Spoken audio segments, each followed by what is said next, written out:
ਇੱਕ ਨਾ ਬਾਦਸ਼ਾਹ ਸੀ, ਠੀਕ ਹੈ ਨਾ। ਅੱਛਾ, ਇਹ ਕਹਾਣੀ ਨੂੰ ਨਾ ਸਟੋਰੀ ਹੈ ਤੇ ਇਹਨੂੰ ਦੋ ਤਰੀਕੇ ਨਾਲ ਸੁਣਾਇਆ ਜਾਂਦਾ ਅਕਸਰ, ਠੀਕ ਹੈ ਨਾ।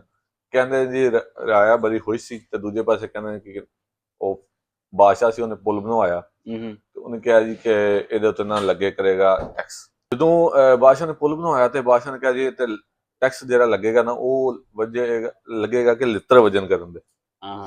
ਜਿਹੜਾ ਇਸ ਪੁਲ ਤੋਂ ਗੁਜ਼ਰ ਕਰੇਗਾ ਨਾ ਉਹਨੂੰ 5 ਲਿੱਤਰ ਪੈਣ ਦੇ ਚਮੜੇ ਦੇ। ਬਿਲਕੁਲ ਠੀਕ ਹੋ ਗਿਆ। ਉਹ ਜਨਾਬ ਆਵਾਮ ਨਹੀਂ ਬੋਲੀ ਹੈ ਜਿਸ ਤਰ੍ਹਾਂ ਸਾਡੀ ਨਹੀਂ ਬੋਲਦੀ, ਜ਼ਾਹਿਰੀ ਗੱਲ ਕਿ ਉਹਨੇ ਕਿਹਾ ਜੀ ਠੀਕ ਹੈ ਜੀ। ਉਹ ਜਿਹੜਾ ਬੰਦਾ ਲੰਘ ਰਿਹਾ ਉਹ 5 ਲਿੱਤਰ ਖਾ ਰਿਹਾ, ਜਿਹੜਾ ਬੰਦਾ ਲੰਘ ਰਿਹਾ 5 ਲਿੱਤਰ ਖਾ ਰਿਹਾ। ਸਾਲਾਂ ਲੰਘ ਗਏ ਇਸ ਤਰ੍ਹਾਂ ਹੀ, ਆਵਾਮ ਆਦੀ ਹੋ ਗਈ ਲਿੱਤਰ ਖਾਣ ਦੀ ਵੀ, ਕਿਸੇ ਨੂੰ ਸ਼ੌਰ ਆਇਆ ਹੀ ਨਹੀਂ। ਬਾਦਸ਼ਾਹ ਮਰ ਗਿਆ। ਬਾਦਸ਼ਾਹ ਮਰਿਆ ਤੇ ਉਹਦੀ ਜਗ੍ਹਾ ਤੇ ਨਵਾਂ ਬਾਦਸ਼ਾਹ ਆ ਗਿਆ। ਉਹਦਾ ਪੁੱਤਰ ਆਇਆ ਤੇ ਉਹਨੇ ਆ ਕੇ ਪੁੱਛਿਆ, ਉਹਨੇ ਕਿਹਾ ਜੀ ਦੱਸੋ